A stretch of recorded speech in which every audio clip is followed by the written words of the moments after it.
Sore ni kita akan kembali ke video Dianisa guys. Sore ni kita akan buat paranormal. Tetapi aku terjumpa sesuatu.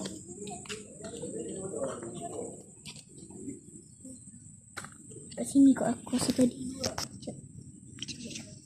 Sebelum tu korang kena like, subscribe, komen dan share. Ketung. Kan dia sebab tadi kita jumpa tu kan macam kristal. Bila kita korek-korek nampak macam bercahaya batu. Tapi dekat tempat yang sekumpulan batu yang ada 3 ketul. So kita kena buka. Jom buka. Bismillah. Wih, apa tu? Dia tak ada ke? Mana? Tadi kat sini guys. Mantap. Sekejap. Okay. Ini kat sini. Sana tengok. Sini kat sini. Sini. Tadi. Ya Allah. Tadi aku nampak. Tadi kita nampak guys. Hilang. Kenapa kau hilang? Jangan hilangkan diri. Hey, aku mau jadikan simpanan. Sekejap. Di sini. Sekejap. Okay guys, tadi kita tak perasan lah. Kat sini kot. Sekejap. Tak tahulah, tak ingat. Tadi nampak macam bercahaya. Saya tak ingat. Apa ni?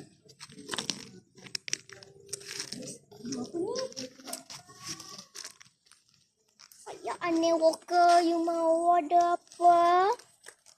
Okay guys. Okay guys, kalau korang nampak video ni, korang tolong bagi tahu Abang Pau. Tolonglah ceritakan kisah aku ni pada Abang Pau. Aku pun ada juga kisah daripada cerita Abang Pau. Aku pun nak Abang Pau kisahkan cerita aku. So korang kena komen dekat Abang Pau kalau korang kenal Abang Pau. Dan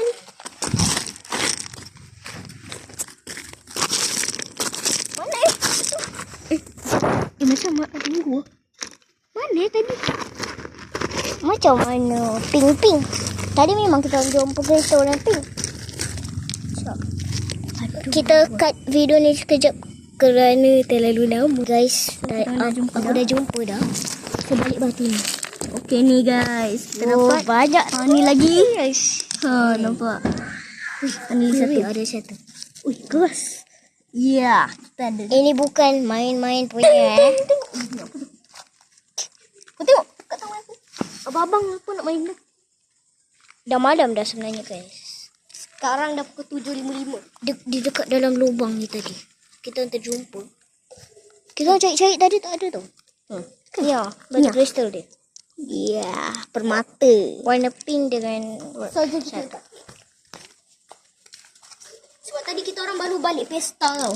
So kita orang dapat hadiah. Tapi hadiah dia pun macam tak berguna. Lepas tu pemadam. Lepas tu kita balik-balik macam nampak kristal ni dekat dalam lubang tu. So kita orang buat video lah. Kita nak cari. Okay. Selamat tinggal. Nanti jumpa. Kenapa? Sabarlah. Kasihlah dia berhibur dulu. Okay. Dan dia Anissa akan start buat TikTok dan akan jual permata emas. Tak nak buat TikTok. Nak buat YouTube. Korang kena like. Cakap tadi sekali kita orang kena like. Nampak macam dia buat macam ni. Korang tekan dia. Lepas tu yang macam kotak-kotak ada tulis subscribe tu. Korang tekan juga. Okay, lepas tu ada loceng. Korang ting. Okay, boleh ada notification. Okay guys. So korang jangan lupa ya, hantar dan kasih nama channel aku dekat Abang Pau. Okay, bye.